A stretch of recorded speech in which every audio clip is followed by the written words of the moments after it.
Hey everybody, this is Frankie Slauson here, and welcome to another edition of the Frankie Slauson Show. And today we got another great interview this week. And today we're talking with the guy who you might know from a little movie that turned out to be a big movie, the movie E.T., and the man who played the character of Elliot, Mr. Henry Thomas. How's it going? It's great, man. Thanks for having me on your show. Yeah, I appreciate you responding back to me. I hope I wasn't too much of a bug to you, bugging you on the Facebook there. No, it's all right. Oh, that's good. You're not a cyber bully. No, I just the type of guy who just am amazed that I can get a hold of all these different celebrities and stuff that actually run their own Facebook pages. Yeah, well, it started off just kind of as a personal page for my family, but then I guess people found out that I was on Facebook or searched for me or whatever, and it wound up being kind of a hybrid site. Yeah, like most of the time, like mostly it was probably supposed to be in the first place with Facebook. I don't think anybody knew that Facebook was going to become so big. I think everybody thought MySpace was going to be the big thing that was going to last forever or something. Yeah, I mean, the whole social media thing is, I think it's going to evolve and change, but I don't know, it's weird about technology. Like, you don't know what's going to stick and what's going to go away, Yeah, that's for sure. I mean, I remember a long time ago when MySpace first came out, I thought, there's nothing that's ever going to top this. Since this is the big thing now, nothing will ever change. And then about a couple years later, Facebook came along, and I think it was because of the fact that, I think anyway, because when they enabled the chat feature where you can actually chat live with whoever your friends are on Facebook, I think that kind of drew, to me anyway, I think that kind of drew it to be a big thing. Yeah, that makes sense. I was interested in Facebook originally because I had started a MySpace page for music, because I do music as well. Yep. And so I started that up. It's kind of like a scratch pad to write songs and post up every week and see what people thought of them. And then when Facebook kind of emerged, I got a Facebook page, but I only got it because some other people in my family had started that, and I thought it was a good way to get in touch with them, or stay in touch with them anyway. Sure. But now it's, I don't think anybody ever goes to MySpace. Whatever happened to MySpace? Where is it? Yeah. Where is MySpace? I was looking on your Wikipedia, and it said that. Do you still have your current MySpace page, or are you just using Facebook now more often? I have the MySpace page, like it still exists. I just don't. I don't really use it anymore. It's kind of. It's like a time capsule. Yeah. Yeah, I heard rumors that somebody was saying that Justin Timberlake or whatever bought MySpace, but I don't know. Who knows? Who knows what's true anymore? Wow. But where is it? Can you drive out to see it? Yeah. Might have to contact E.T. and maybe he'll help us. Yeah. So we'll call E.T. and Doctor Who. Yeah, there you go. So I tell you, I'm sure in the last 30 years you've had a lot of interviews that you've done, even probably prior to E.T. and stuff. I was looking on YouTube. Somebody posted like a documentary on you, like they were making during your filming of Cloak and Dagger, if you remember. Oh yeah, there's a guy named Jeff Owens who's been a fan for years, and he made several films, documentaries and stuff when he was a kid about me. Oh, I think I don't know if you can hear, but in the background, my daughter just woke up and she's crying. Oh yeah, I can hear that a little bit. That's okay. Well. Yeah.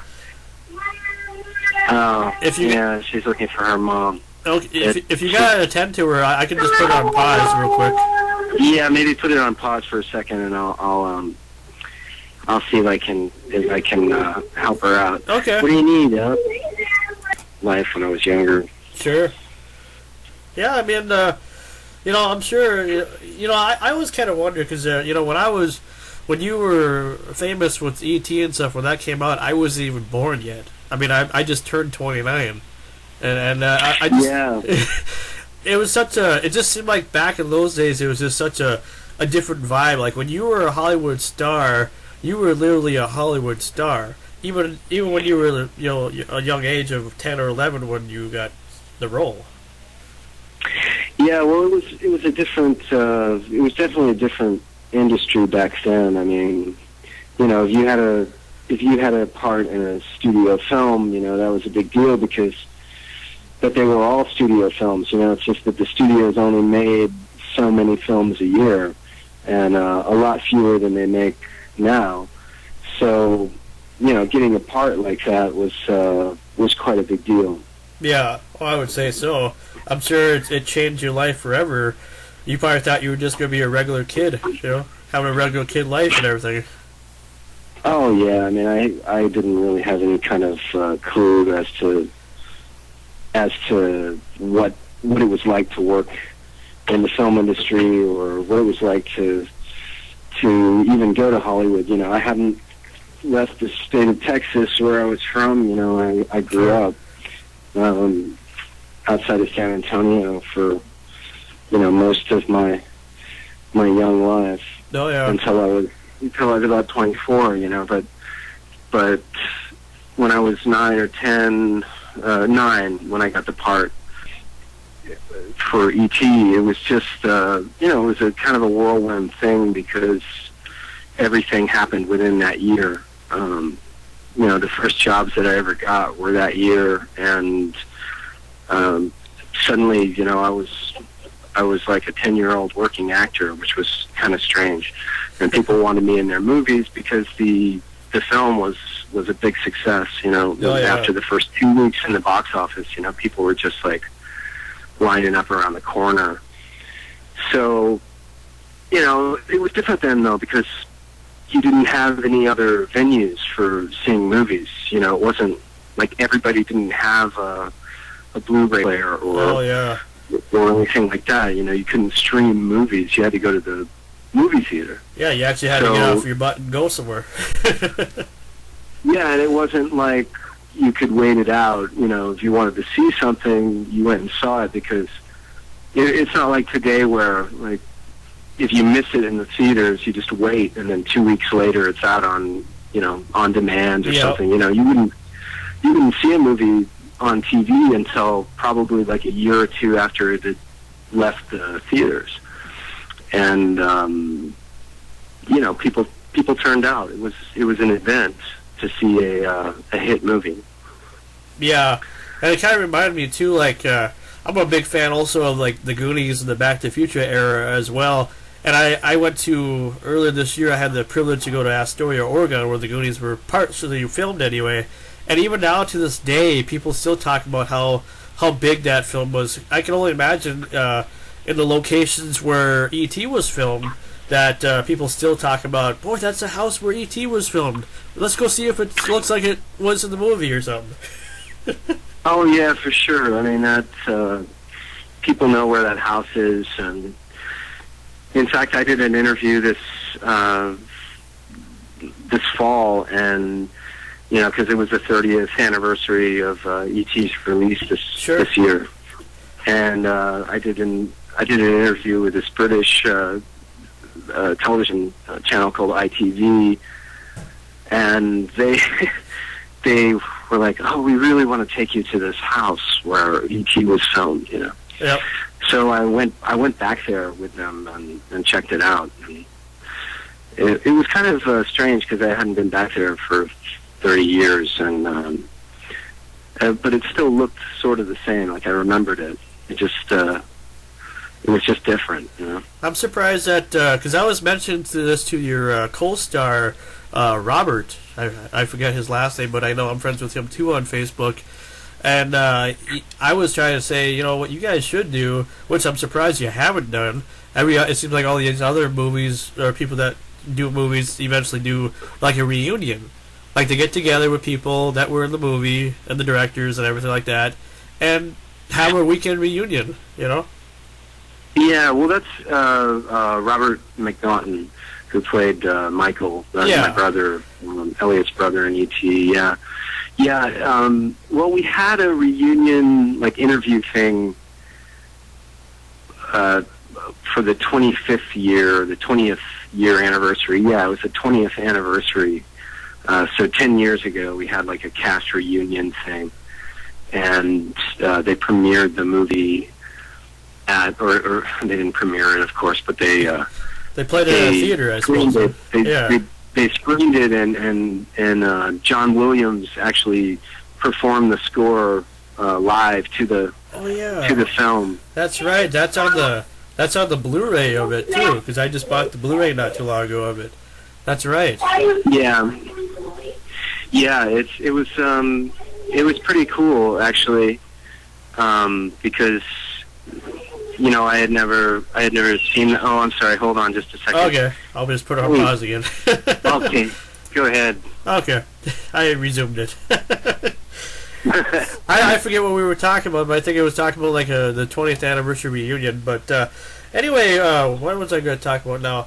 A lot of people don't realize that just because you did the E.T. movie, I mean, that was the one that broadened your career, but you've also done a lot of other films, too. I heard that you did a movie about Hank Williams Sr., I believe?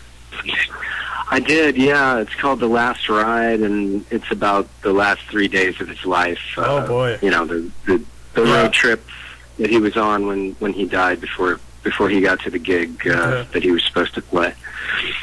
Yeah, I did that a couple of years ago, and it had a little release last year, and it got really great reviews, and I think 20th Century Fox is releasing it on DVD, but I don't know if it'll actually have any more life as a theatrical release, because it's it had a limited run. Yeah.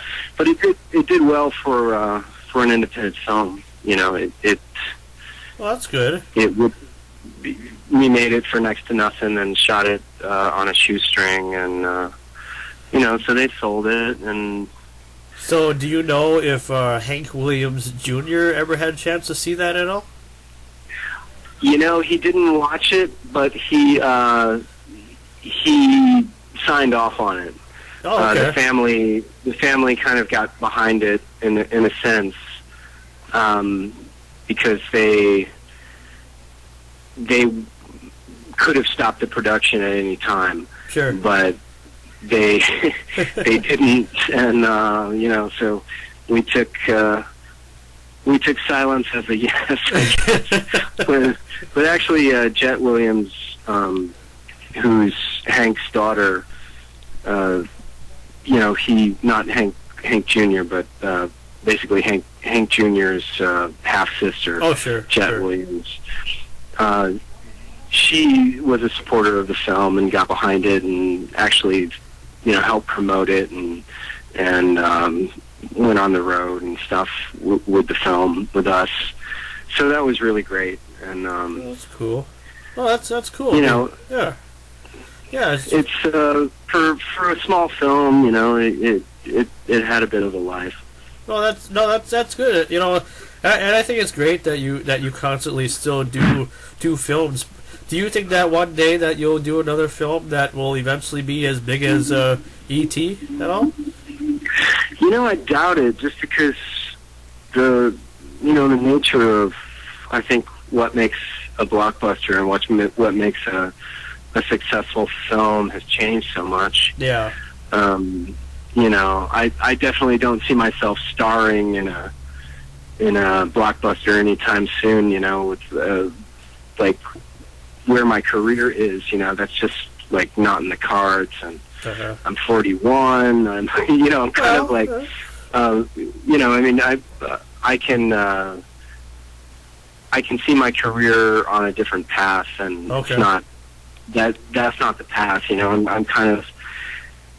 I'm more into doing smaller films and more like human stories, and you know, I mean, I do like sci-fi and fantasy and, you know, supernatural stuff as a subject matter for films, but as far as my acting work goes, you know, I think I found my niche, and it's in smaller stories.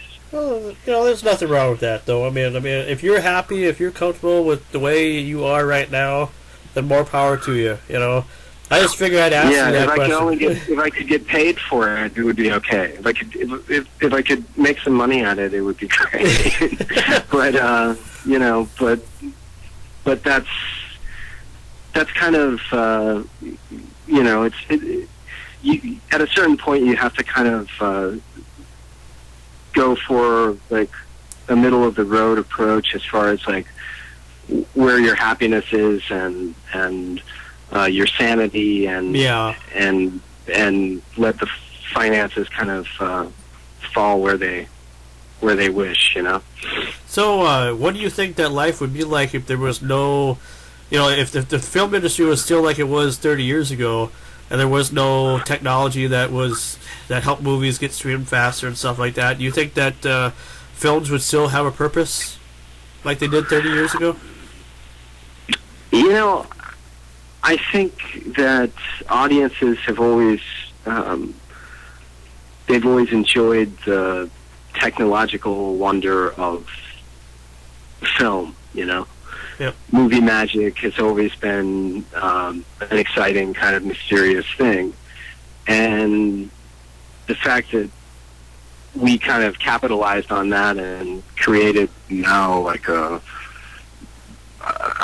basically a virtual system where anything can be recreated and put on screen if you have enough money to do it.